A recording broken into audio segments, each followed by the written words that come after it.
So I'm going to start from the pushback. So this is where I get in the car.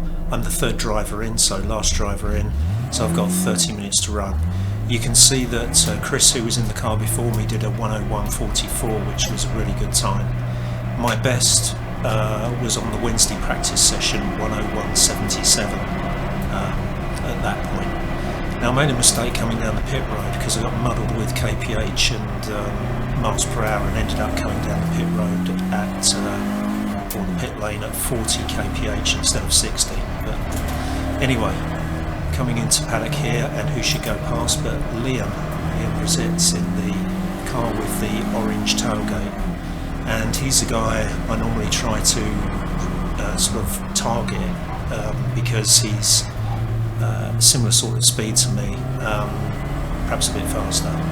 Freddie Satum has just gone past me. I had a bit of a battle with him at Silverstone. He's a fast driver, but looking at his times, I think his qualifying time was a 1:01:44, so it was 3/10 faster than me, but you know, within range.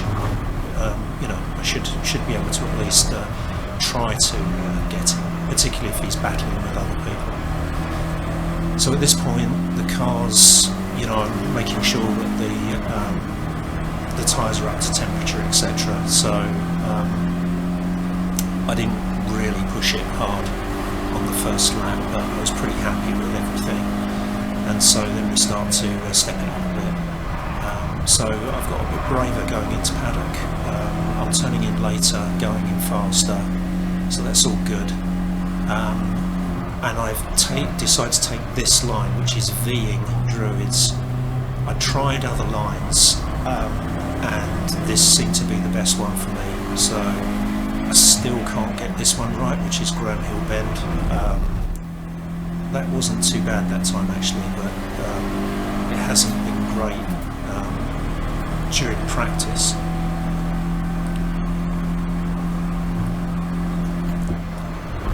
So we're obviously catching them probably because they're battling, but I'm catching them. They are having to overtake a car in front, so they've Freddie's peeled off here into the pits. Yeah, so I've now got one car between me and Liam, so I need to get past this car. This proved to be quite tricky, but it was good fun. I tried several different ways of getting past. I tried once up the inside here, but he wasn't having any of that. I think this guy's name is Anthony. No, Andy. Andy, that's right. And then I just followed him actually. That wasn't a great exit by me out of there. I'm not quite sure what I did there, but obviously I've dropped back a little bit.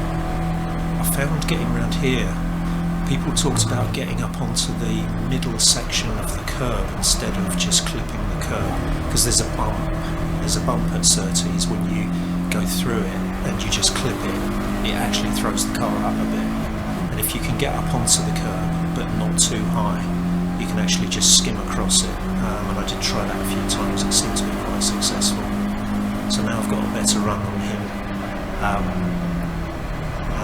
We'll see what we can do up into Druids this time. So this time I try a different line. I try the racing school line, which is stay out wide like that and then turn in, thinking that I'm going to get a faster run on him down to Graham Hill, which does seem to be the case, but you know, it's hard to get around Graham Hill and hold the position because you're compromised when you're coming into Graham Hill that tight, so of course he just slips away from me again. But it at least shows that you know, I can do something there.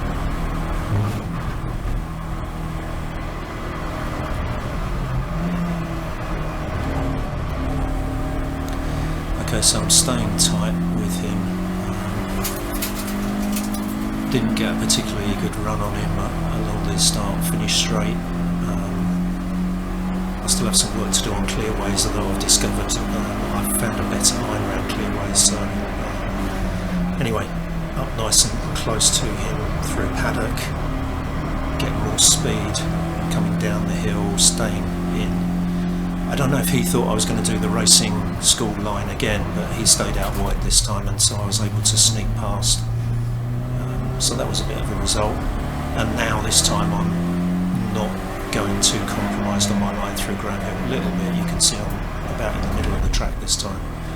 But anyway, I get away with it. You can see in my mirror that he's quite close, but it looks as though he thought about going down the inside of me through there, through Surtees, but I managed to hold him off, so that was all good. And from that point on, so now we've got the race leaders coming up behind me. I could see them in the mirror. I could see Louis Woodward in his car. Now at this point, I think this is Guy Povey coming out of the pit lane. Unfortunately, right just when I thought I'd got a clear track ahead, he comes out for me just at the wrong time. I was way too far back to get past him there, so I just did my normal line 1V through Druids. Now this battle with Guy, I'm assuming it's Guy because Alex and Guy drive this car, and but Guy was listed second on the start list, so I think this must be him. Anyway, he's fast, as you can see, and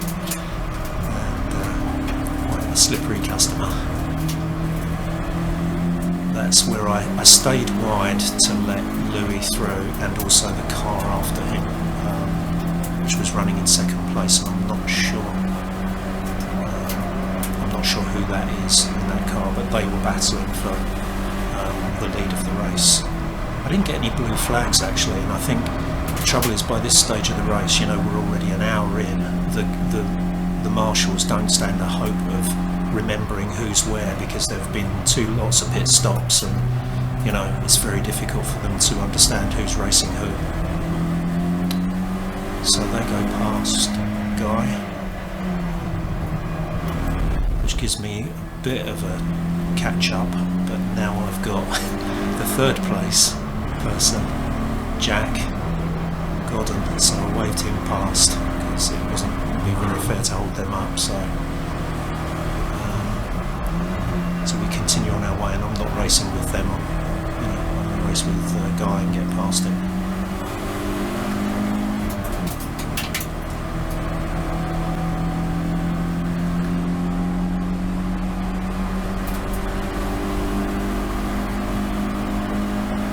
That was a brave move, Jack going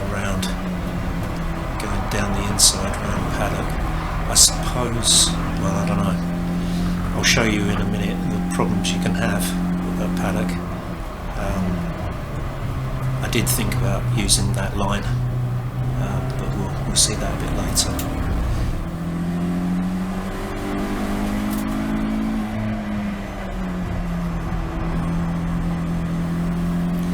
Let's jump forward to lap 10.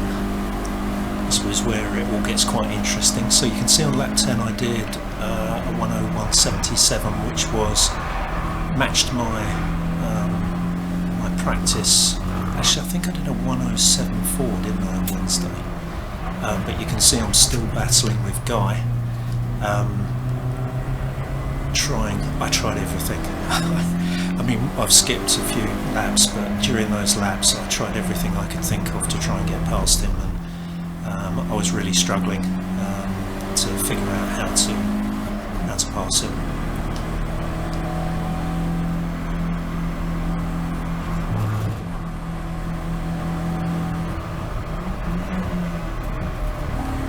So by this point I'm thinking I'm going to have to do something a bit more bold, and I must admit that I did consider trying to go down the inside of him at Paddock Hill Bend, just like I'd seen Jack Godden do, but this is what happened when Liam Brizitz tried it on me during qualifying.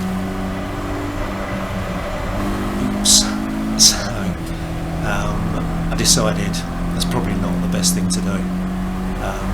So I had noticed that if I pushed him really hard into paddock, he would sometimes run out slightly wide, almost onto the edge of the onto the green and onto the close to the gravel, and I thought if I put in enough pressure, then I might be able to get it. But it turns out that I had another opportunity.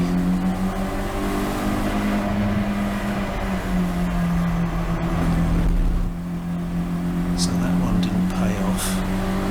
I never think about going down the inside of him into Surtees, but he was onto that straight away.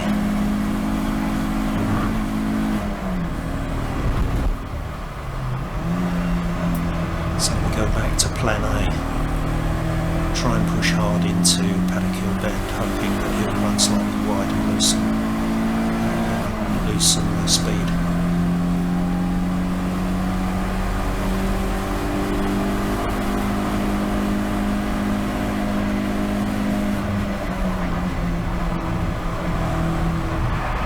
So I've got good speed on him this time.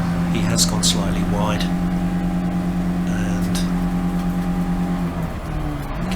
Done. At least that's what it appears. So I come out of here okay, but I decide that I've got to stay in the middle of the track to stop him from diving down the inside of me into Graham Hill. But then that compromises my exit from Graham Hill, which means that I'm going slower. Then I've moved across because I saw him on my right. I don't know if he was on the grass when he first started to come past me, but we were really close, and I thought back to Alton Park when I got hit in the side when someone tried to overtake me on the grass and lost control. So I gave him some space. So my idea of going fast into Paddock Hill had worked before, so let's have another go.